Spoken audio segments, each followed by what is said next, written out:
Okay, can you see it? Yep, it just clicked on right now. Cool. And you're off. All right.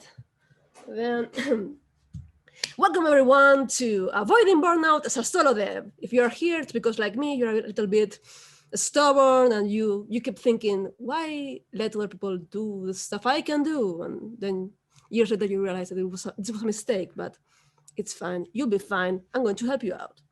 So first off, a little bit about me. My name is Maxi Molina, or you may know me as SandraMJ from before times, SandraMJdev on Twitter. And I've been a freelancer for 8 years now. Previously, I was a comic book colorist for DC Comics, Blizzard, Dark Horse, yada yada, lots of more places. And now I'm art director, voice director, 2D artist, writer, and translator, and solo dev. Mostly saying, that's kind of like the cool stuff. So I do a lot of stuff, and it's all thanks to my game. My game has been my portfolio all throughout these last 4 years. So before we start, I want to get a little bit into the matter of what is a solo dev, because there's a lot of discussion about it. There is not a single answer. Some people say I'm a solo dev, and they mean I do literally everything in my game alone. Or people say I'm a solo dev, and they mean I write, and then other people do the art for me. I don't think there's a single definition, but the one I use for me is like, if a game wouldn't get made by the lack of a single person, then it's a solo dev. If you do 90% of the things on your own, you're a solo dev. So to exemplify, here's my game, the Hayseed Knight, which has been developed. I'm not going to be fast enough to read this. I'm really sorry. So the Hayseed Knight has been in development since May 2017. That's 4 years now. In these 4 years, 90% on my own, I've achieved over 10 hours of content so far. And that means I've done writing, art, programming, and direction. I also did some of the sounds, and I also voiced some character. But the external contributions have been mostly voice acting, with over 20 voices in the cast, and an audio engineer who has been helping me level the voices. Music and effects that I've both commissioned and licensed. Consultancy, where I've done marketing consultancy, sensitivity consultancy, narrative design consultancy, bringing people in to tell me, hey, am I doing this correctly? Do you think I'm in the right track? And it's now available on Steam. So, just saying that, wing, that's. So that's a lot of hats. That's way too many hats, right? And it's a little bit daunting just to think about it, like, can I really do a game on my own? So before we start, prevention is key. So you'd ideally want, you want to know how to swim before you jump into a pool head first, right? So we're going to think about whether being a solo dev is right for you, right? So we start with the pros, right? You have, first of all, complete creative control. This is your game. You make all the hard choices. You take all the shots. You make all the shots here. No, you call the shots. Sorry. There are no deadlines whatsoever because you don't have a producer, so you get to choose what time is everything going to take. If you take 2 years instead of 2 months, that's fine. You decided that. It's your thing completely. No one can contest ownership in any way, except maybe, like the owner of the engine you used, but that's kind of like more legal matters. And you get a lot more sympathy, because everyone loves a good underdog story, and you're the solo dev, alone against the world, fighting everyone to make your passion project. Yeah, people love that story. People will go bonkers over your game just for the sake of you making it on your own. Now, with the cons, as we established, you gotta wear all the hats. Are you a writer? Are you an artist? Are you a voice actor? Are you an audio engineer? Do you know how to make music? Do you know how to sell your game? Do you know how to, keep yourself on track? Because there will be no one to support you inside your team. There is no one telling you, hey, you can do this. Hey, I want this done by the 12th. No one to keep you accountable. This can be really hard for some people. Another thing, as you are making your game, People do love the underdog story, yes, but they will absolutely underestimate your project. If you say, I'm a solo dev, people aren't going to think of, I don't know, Toy Fox. They're going to think of a person making a game which will be like, I don't know, 10 minutes. You know, maybe you're making your magnum opus here. People won't care. They don't know what you're making. They only know you're making a game. And it's like, you're making a game. That's so cute. And boy, oh boy, you are in for the long run.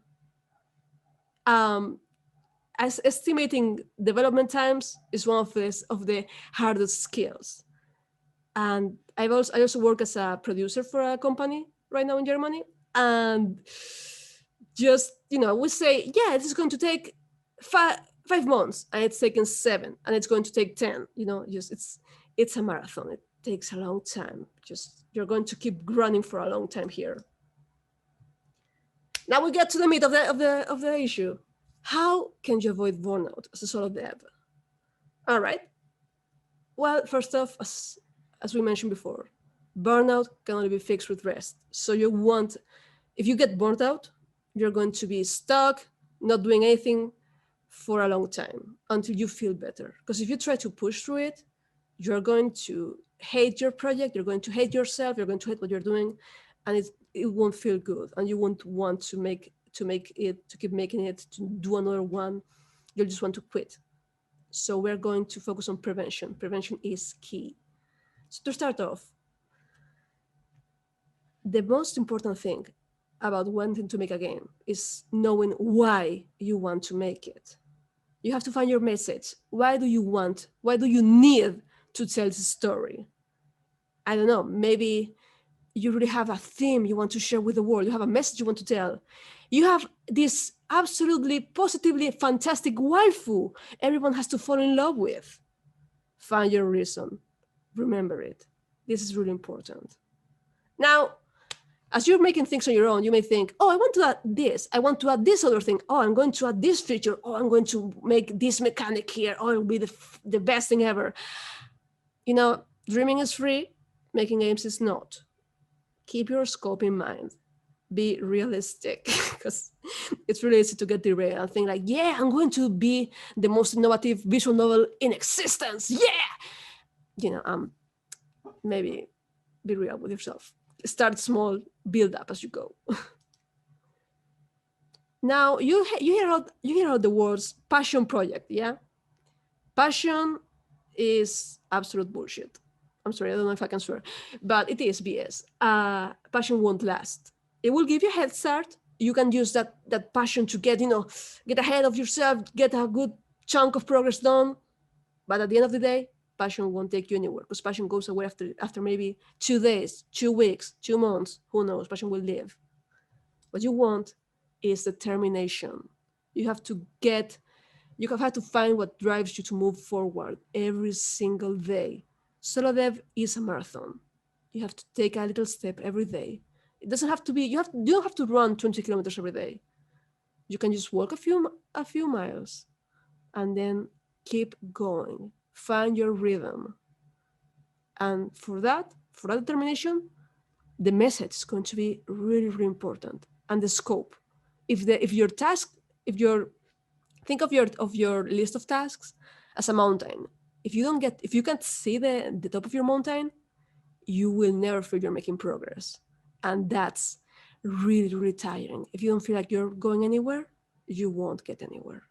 So really, think of your message, keep the scope of that message in your head always, and remember, you can take things at your own pace. You don't have to run. You don't have to.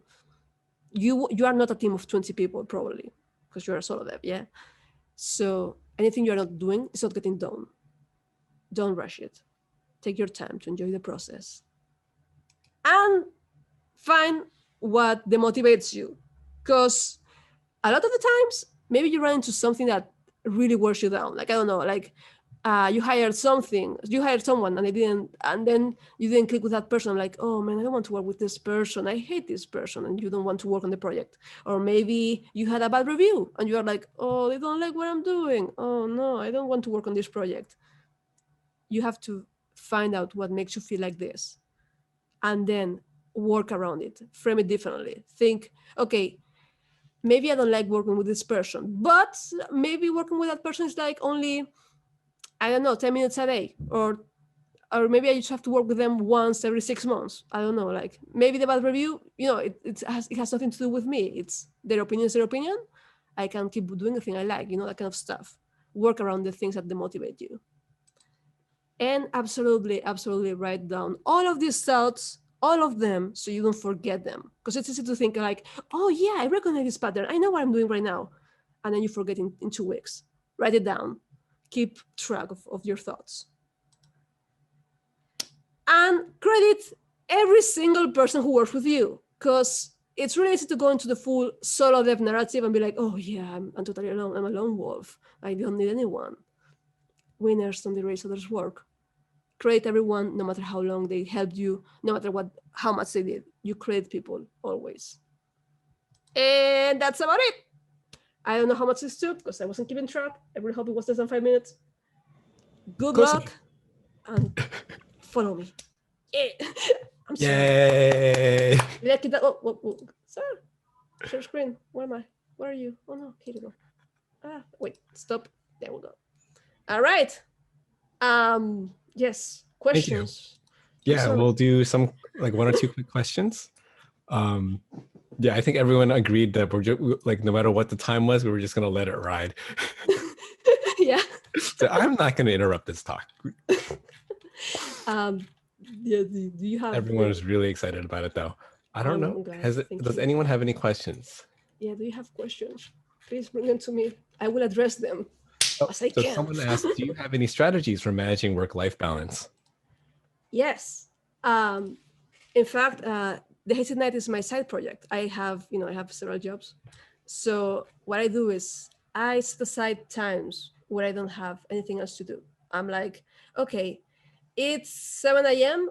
I found out that at 7 a.m. I have a lot of energy. So I'm going to write, I'm going to write 30 minutes before I start working that day.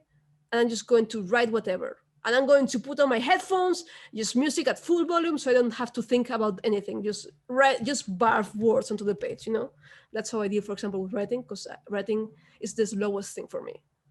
I just, you have to find what your rhythm is. Just find what your best time of the day for working is, and you try to get a little bit done that day. You have to chip away at it.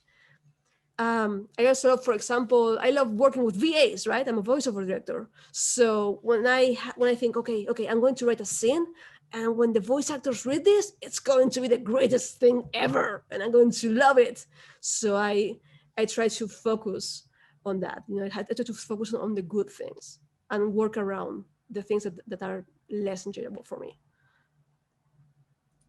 Okay, someone wanted me to say this out loud. It's just a comment. I love you. Why are you so great? Thank you. I love myself too. I think that's the reason. I work a lot every day. I take the steps. I've been developing games for like 4 years now on my own. So every day I take the step to say, I deserve this. I am taking up the space I deserve. Anytime I contact someone, I'm not a bother. I deserve their time. I deserve this space. I deserve to be heard, just like everyone else. We all have the same value. So go for it. Go do the thing. If you fail, that's fine. It's practice for your next big thing. But keep going. Always keep going. Okay. Thank you so much. I'm going to give this time to Ash. Everyone that has a bunch of questions, just go wild in the Discord and just keep chatting up a storm there. So Ash, you're up.